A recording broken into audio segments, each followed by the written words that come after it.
Namaste everyone.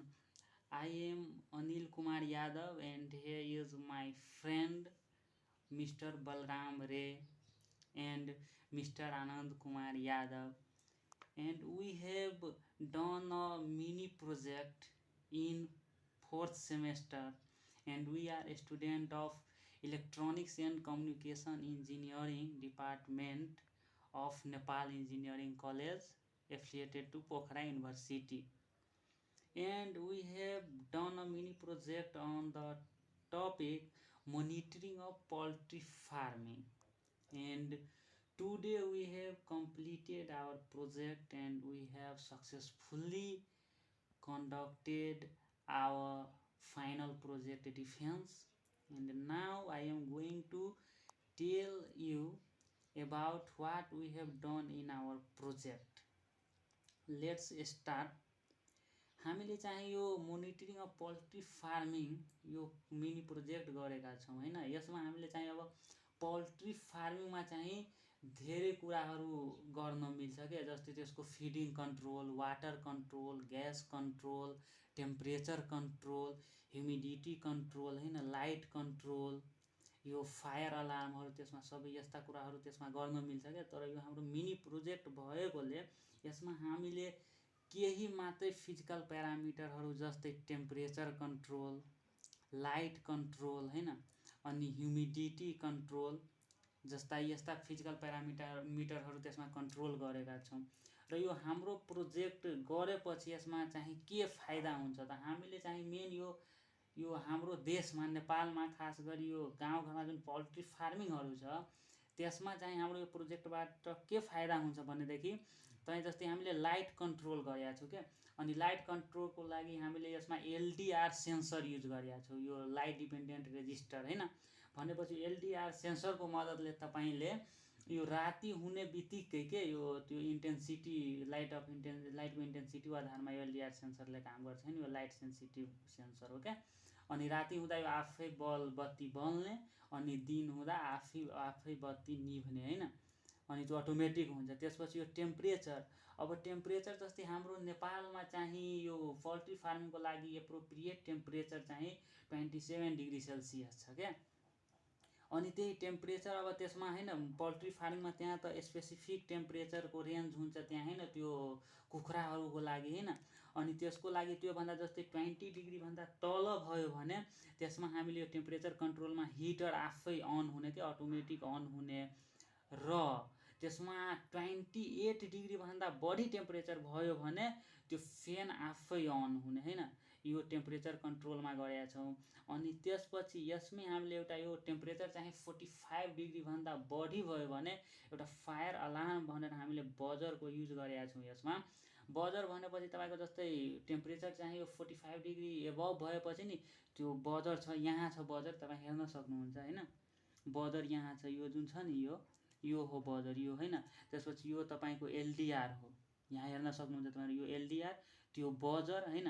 अनि त्यसपछि यसमा हामीले त्यो ह्युमिडिटी र टेम्परेचर जुन भनिरहेको छु म कन्ट्रोल गरेका छौँ त्यो चाहिँ यो हो DHT11 सेन्सर, यसले चाहिँ टेम्परेचर र ह्युमिडिटी कन्ट्रोल गर्ने काम गर्छ क्या।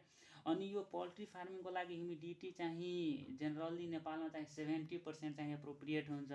अनि तपाईँ यहाँ हेर्न सक्नुहुन्छ हाम्रो चाहिँ यो प्रोजेक्ट गर्दाखेरि अब यहाँ टेम्परेचर 28.10 डिग्री सेल्सियस आइरहेको छ हैन। अनि ह्युमिडिटी 81% छ।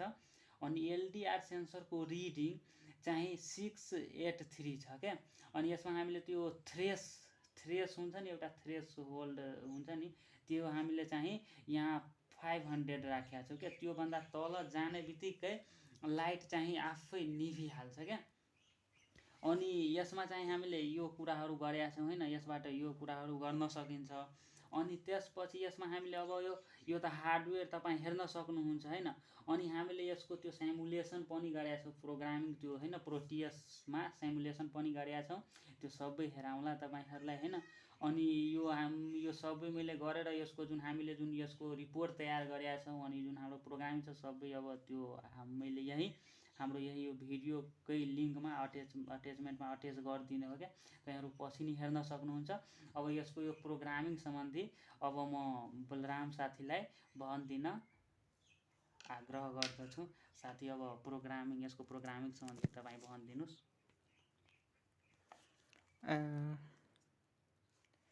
My name is Balram Ray.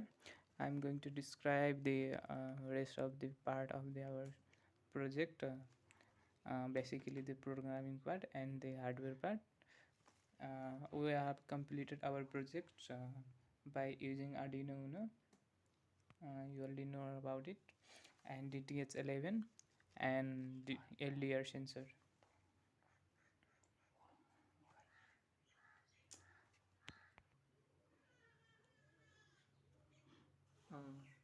We are used the Arduino Uno board and DTH11 sensor and the LDR sensor.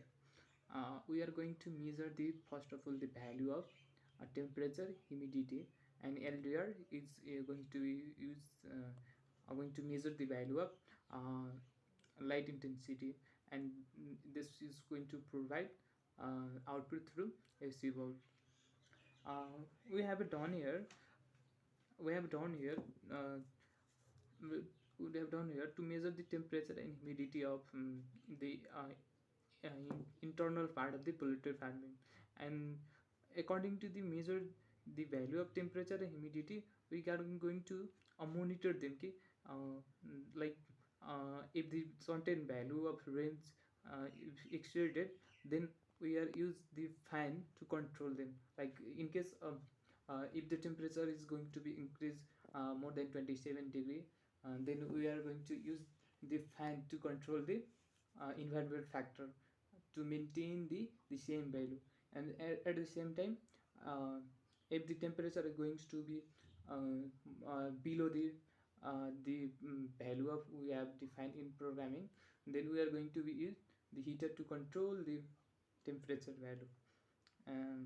To accomplish this task, we use the DTH11 and LDR. Their interfacing circuit is there. This is DTH11 and this one is the LDR circuit, and the value of the DTH11 of humidity and temperature is showing here. You can see here, you can visible here the temperature is 28 degrees centigrade and humidity 80 degree, and LDR value is 677. In the LDR we have provided threshold value. If the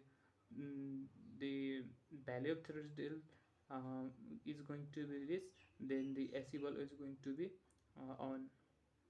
And the programming part is here. You can see here. As I have told you that we have used bulb and fan and heater, and this AC bulb is physical representation of AC bulb, and this bulb is physical representation of fan, and this one is physical representation of heater. And I want to say you that this is we have supply here AC supply. So yeah, here is only we have represent here those things, but this can be done. Heater can be also used here because this is AC supply, so don't worry about it. Now let's see the software components. Software programming. First of all, we need to install the library of DTH11 and Liquid Crystal LCD to do the programming, as we have used the DTS and LCD. Likewise, we have defined the DTS and Liquid Crystal, and then we are going to define the relay pin, as we have used three model relay pin, one for the light, one for the fan, and one for the heater. We have to define the digital output 8 pin for the light, 9 for the fan, and the 10 for the heater. We have also use the buzzer for the alarming purpose. If the temperature increases certain level, which is defined at 45 degree, then the buzzer is going to be work as an alarm. And the for LDR sensor, we have connected a NOT pin in void setup mode. You can see here pin mode is defined as a output, and the rest of the is here. You can also see this PDF. the link provided below. So I think I did not need to provide sufficient information to remember this. This is LCD interfacing, and we have provided the certain condition to monitor the environment, which is air. If the temperature is more than 27 degree and the humidity is 50 less than 50, then it's going to be on the relay model of TD model as high input, and the relay is connected to the fan. The second condition is if the temperature is less than 20 and humidity is more than 70, then we on the relay pin of heater. And lastly, if the temperature is greater than 45 degree, we are using the buzzer to notify the alarm. This is our programming part, and now Anil is going to explain more about it. And now I am going to show you about, let's show this how much our this LCD display and programming is, this software part is doing well or not. So please give light here on LDR sensor and let's check this LDR reading is changed or not.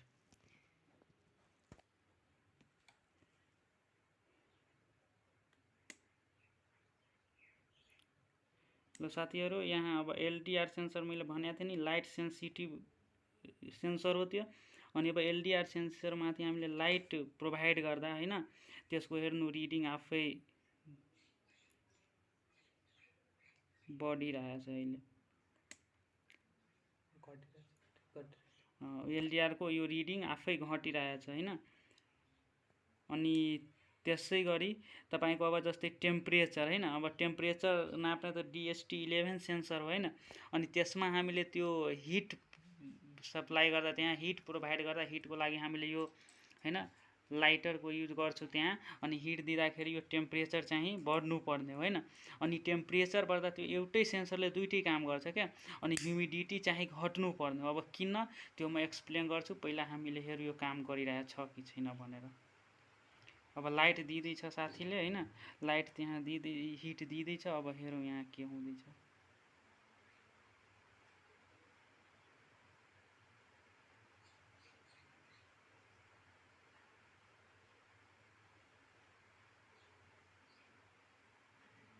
ल जस्तो जस्तो temperature increase भयो हैन अलिअलि, अनि humidity त 1% ले घट्यो। यसै गरी अब त्यहाँ हिट दिँदाखेरि है, हिट दिँदाखेरि we provide heat there, then temperature is going to be increased, and in the similar manner humidity is going to be decreased. How? यो हुनुको मुख्य कारण के हो भनेदेखि, as we know that humidity is the moisture content in air, content of moisture content in air.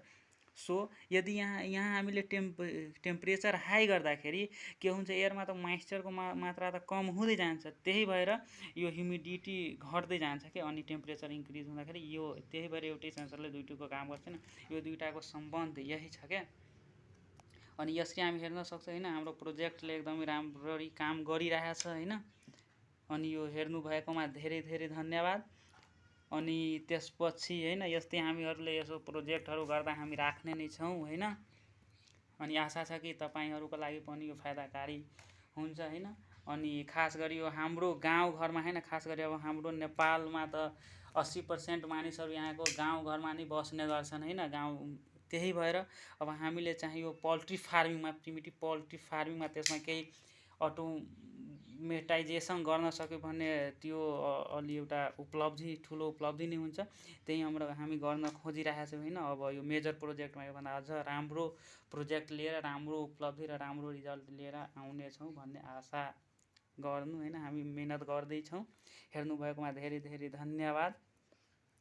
Thank you. Thanks for watching.